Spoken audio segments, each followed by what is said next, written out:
So hello good morning everyone. कैसे हो आप सब?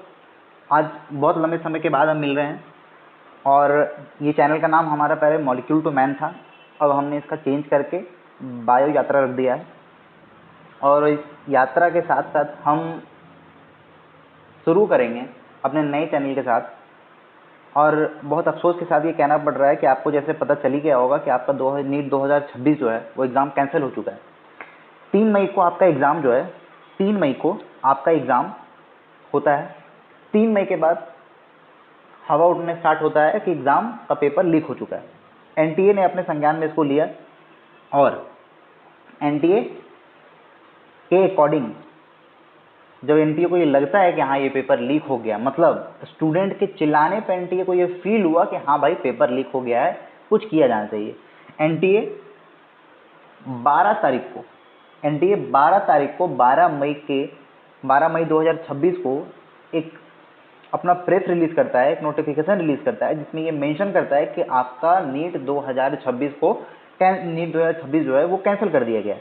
ठीक है, आइए इसमें वो क्या लिखा है। मुद्दे की बात तो आप सबको पहले ही पता चल गया होगा, आपका एग्जाम कैंसिल है, लेकिन एनटीए ने इसमें जो मेंशन किया है इनके शब्द पे ध्यान देते हैं। ये फेयर, सिक्योर, ठीक है, ये सारे शब्द एनटीए को अपने प्रेस रिलीज में लिखना ही नहीं चाहिए। भाई जब एग्जाम कंडक्ट होता है ना तो आप इतना स्कैन करके कॉइन नहीं ले जाना चाहते। स्टूडेंट का अगर स्लिप बड़ा है तो उसको छोटा करना, ये करना, वो करना।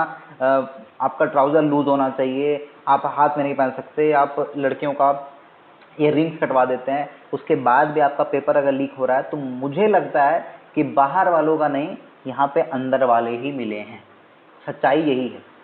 ठीक है, इतना रिस्ट्रिक्शन के बाद भी पेपर अगर लीक हो रहा है तो दिक्कत सिस्टम में है, ये बात समझना पड़ेगा। ठीक है, एनटीए अपने प्रेस रिलीज में ये कहता है कि गवर्नमेंट ऑफ इंडिया हैज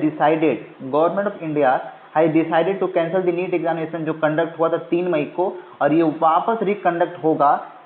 आपको एग्जाम डेट नोटिफाई कर दिया जाएगा वेबसाइट से। ठीक है, एनटीए कहता है। ठीक है, आइए देखते हैं और क्या कहता है एनटीए।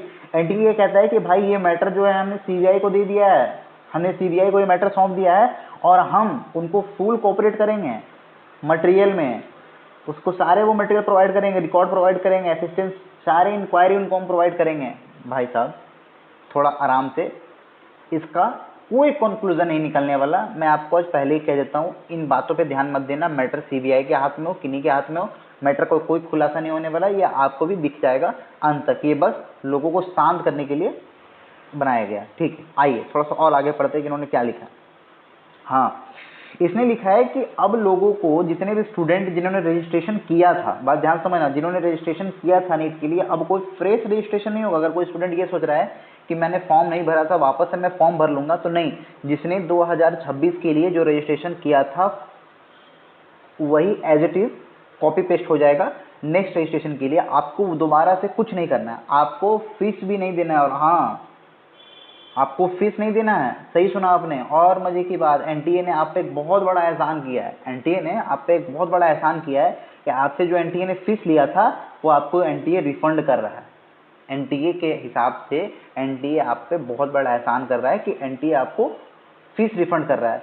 भाई साहब, स्टूडेंट किस ट्रॉमा से गुजर रहा है आपको पता भी नहीं है, और आपने ये 1500 रुपये दे के स्टूडेंट पे एहसान नहीं किया। दूसरी चीज़, आपका एग्ज़ाम सेंटर वही रहेगा, आपका एग्ज़ाम सिटी वही रहेगा।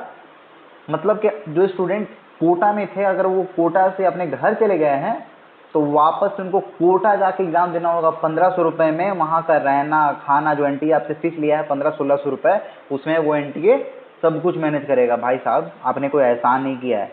ठीक है, 25 लाख 22 लाख 25 लाख स्टूडेंट के जीवन से आपने खिलवाड़ किया है। आपने कोई एहसान नहीं किया है कि हम फीस नहीं लेंगे। अच्छी बात है, आपको लेना भी नहीं चाहिए। ठीक है, आपका एनटीए इसमें ये भी कहता है कि आपका एडमिट कार्ड दोबारा से इशू होगा और आपको इन्फॉर्म कर दिया जाएगा। खैर वो बात की बात है, मुद्दे की बात यही है कि आपका एग्ज़ाम कैंसिल हो चुका है। इसमें ना हम कुछ कर सकते हैं ना आप कुछ कर सकते हैं। जिनका एग्ज़ाम अच्छा गया था वो भी, जिनका एग्ज़ाम खराब गया था वो भी। अब सारे एक ट्रैक पे खड़े हैं, ठीक है ना, हम कुछ कर सकते हैं ना आप कुछ कर सकते हैं। अगर अब कुछ करना है तो आगे क्या करना है इसकी प्लानिंग करते हैं। आइए देखो अब क्या करना है, व्हाट नेक्स्ट। ठीक है, नेक्स्ट क्या करना है, इससे पहले हम लोग थोड़ा सा एग्जाम डेट क्या हो सकता है उस पर एक बार नजर डाल लेते हैं। ठीक है, exam date, new exam date क्या हो सकता है, पॉसिबिलिटी क्या है, हम पॉसिबिलिटी पे ही चलेंगे कि क्या हो सकता है। देखो कोई भी एग्जाम को कंडक्ट करने के लिए, कोई भी एग्जाम को, एनटीए को एग्जाम कंडक्ट कराने के लिए कम से कम 30 से 45 दिन का, ठीक है, 30 to 45 डेज का समय चाहिए ही चाहिए। उससे पहले एनटीए कंडक्ट नहीं कर सकता, ये मैं आपको एश्योर करता हूँ।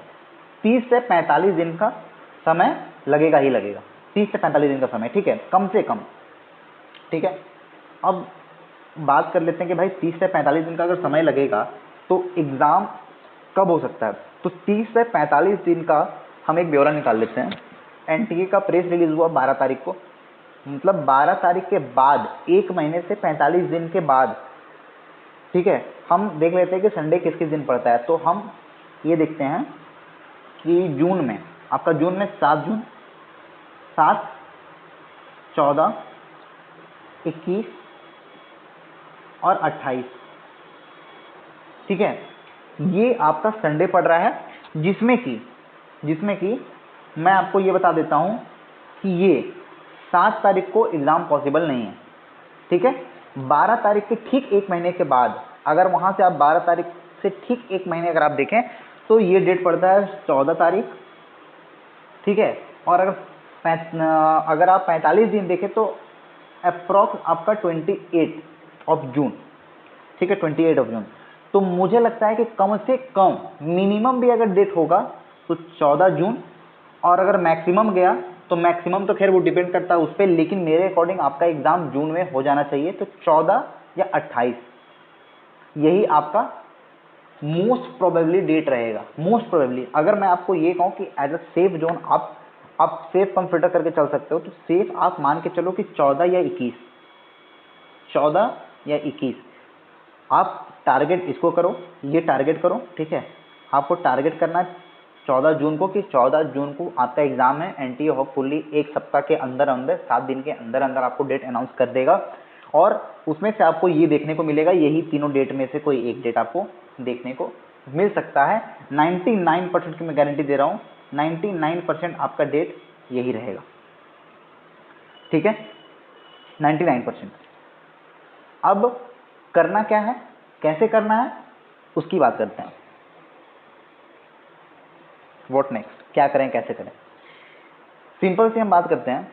हाँ, इस पे देख लो, जो एग्जाम डेट है, ये मैं क्यों बोल रहा हूँ कि 7 को नहीं हो सकता, क्योंकि बीच में आपका सीयूईटी का एग्जाम है, बीच में आपका सीयूईटी का भी एग्जाम है, जो कि चल रहा है कब से, आपका 11 मई से, में 11 से लेके आपका 31 मई तक आपका सीयूईटी का एग्जाम है।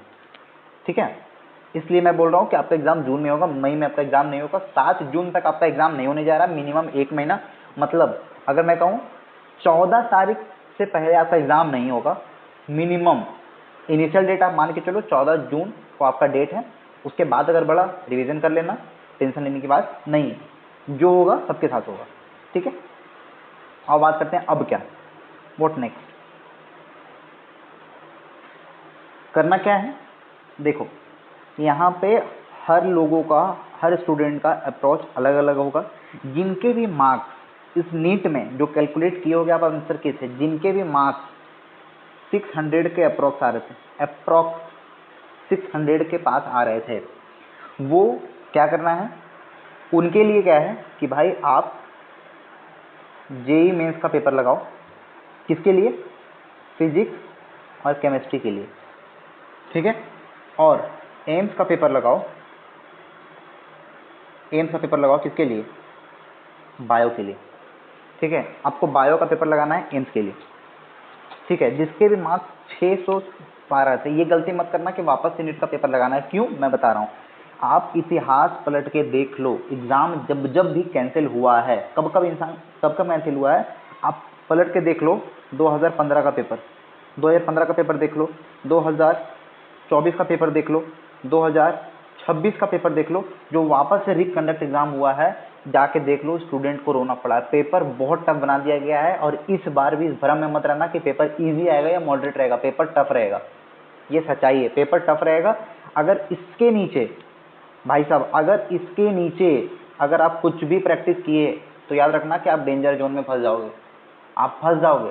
इसलिए मैं कह रहा हूँ कि जिनके भी मार्क्स 600 के अप्रॉक्स है वो जेई का पेपर लगाओ, फिजिक्स और केमिस्ट्री में सिर्फ पेपर लगाओ, क्योंकि आपको ये फील होगा कि हो सकता है कि मुझे वापस से पढ़ना पड़े। ऐसा कुछ नहीं है, आपके दिमाग में सब कुछ है, आप सिर्फ रिवाइज करो, फॉर्मूला देखो और सिर्फ क्वेश्चन अप्लाई करो, ठीक है। एम्स का पेपर लगाओ बायोलॉजी के लिए, एम्स में अच्छे अच्छे क्वेश्चन आते थे, एम्स का पेपर लगाओ, पीवाईक्यू लगाओ। और अगर इतना करने से टाइम बचे तो जो एग्ज़ाम जो कैंसिल हुआ है, जो एग्ज़ाम कैंसिल हुआ है पीछे में 2015 में एग्ज़ाम कैंसिल हुआ था, 2024 में भी जो कुछ सेंटर पे कैंसिल हुआ था 2024 में, और 2026 में अभी जो कैंसिल हुआ है, तो 2015 का जो वापस से पीएमटी में भी कुछ पेपर रिपीट हुआ है। तो जो एग्ज़ाम कैंसिल हुआ है आप उसका पीवाईक्यू लगाओ नीट के लिए। बाकी पहले आप जेई मेंस का पेपर लगाओ फिजिक्स केमिस्ट्री के लिए और एम्स का पेपर लगाओ बायोलॉजी के लिए। यहाँ पे आप सेफ जोन में चलोगे और अभी आपके जितने मार्क्स आ रहे थे आप उससे ऊपर ही लाई करोगे, इस बात को आप अच्छे से समझ लो।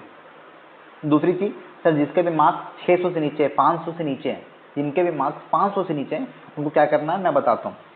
जिनके भी मार्क्स 500 से नीचे हैं, ठीक है, अप्रॉक्स जिनके मार्क्स 500 से नीचे हैं, 500 से नीचे है जिनके भी मार्क्स 500 मतलब 500 के बॉर्डर लाइन पे, अप्रॉक्स 500 के लाइन पे, उसको क्या करना है, सबसे पहले फर्स्ट में उनको क्या करना है, ठीक है, पेपर लगाओ प्रीवियस ईयर। कौन सा? कैंसल वाला लगाओ प्रीवियस ईयर। दूसरा में क्या करना है, आपको आना है जेई में और फिर एम्स में, ठीक है, एम्स में। इसमें कौन सा? इसमें आपको भाई फिजिक्स और केमिस्ट्री, और इसमें कौन सा? बायोलॉजी। ये अप्रोच रखो, ठीक है।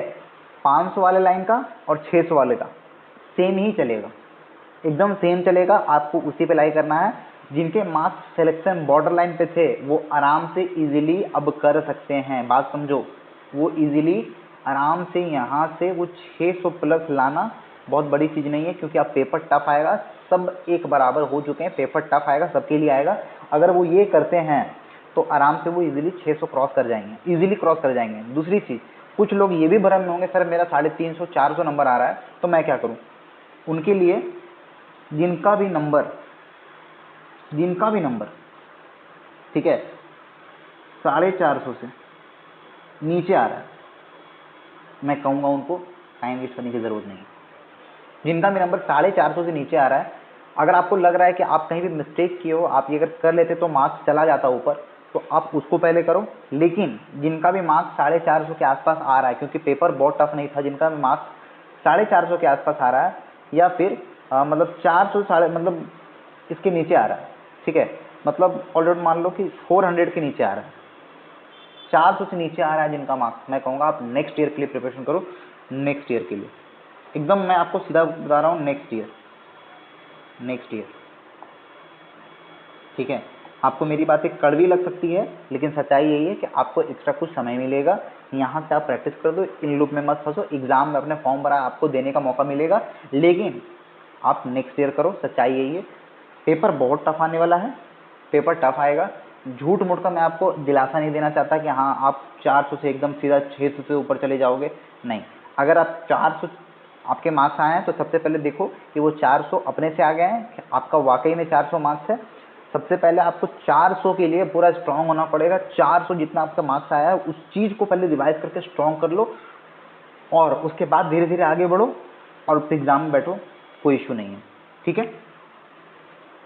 हम क्या करेंगे आपके लिए, हम आपके लिए क्या कर सकते हैं, अब यहाँ पे पहले तो मैं काफ़ी टाइम के बाद अपने चैनल पे आया हूँ, लेकिन अब यहाँ पे वो क्वेश्चन कराए जाएंगे जो मोस्ट प्रोबेबली रिपीट हो सकते हैं बायोलॉजी के लिए, ठीक है। बायोलॉजी में पर डे यहाँ पे आएगा जो most probably repeated question, most chances है, एक्सपेक्टेड क्वेश्चन, ठीक है।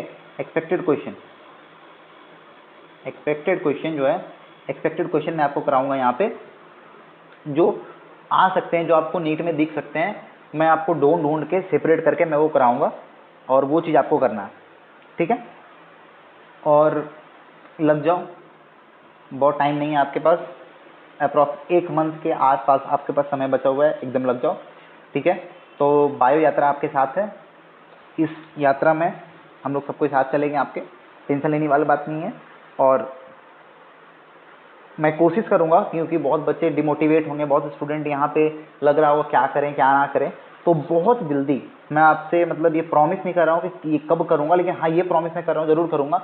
और देखते हैं कि जितना जल्द से जल्द हो सके आपके लिए एक टेली कॉलिंग फैसिलिटी आपके लिए आएगा, जिसमें आपको कभी भी डिमोटिवेट हो, आपको लगे कि नहीं हो रहा है, आपको बात करने की ज़रूरत है, किसी से ही बात करने की ज़रूरत लगे कि कोई एज अ बड़ा भाई की तरह आपको समझाए, तो इस चीज़ पे मैं आपके साथ हूँ। बहुत जल्द आपके लिए एक नंबर उपलब्ध कराया जाएगा, जिससे आप कभी भी 24/7 आप कभी भी कॉल करके सजेशन ले सकते हो। आपको डिमोटिवेशन है, आपको कोई थॉट्स आ रहा है, कोई नेगेटिव थॉट्स आ रहा है, तो आप उस पर डिस्कस कर सकते हो। तो आपके लिए बहुत जल्द टेली कॉलिंग फैसिलिटी आपके लिए आएगा, जिससे आप कॉल कर सकते हो, अपनी प्रॉब्लम बता सकते हो, आपको सॉल्यूशन मिलेगा। सर ये लगभग फ्री ऑफ कॉस्ट रहेगा, ठीक है। तो तब तक के लिए बने रहें, धन्यवाद। मिलते हैं फिर नेक्स्ट वीडियो में क्वेश्चन के साथ।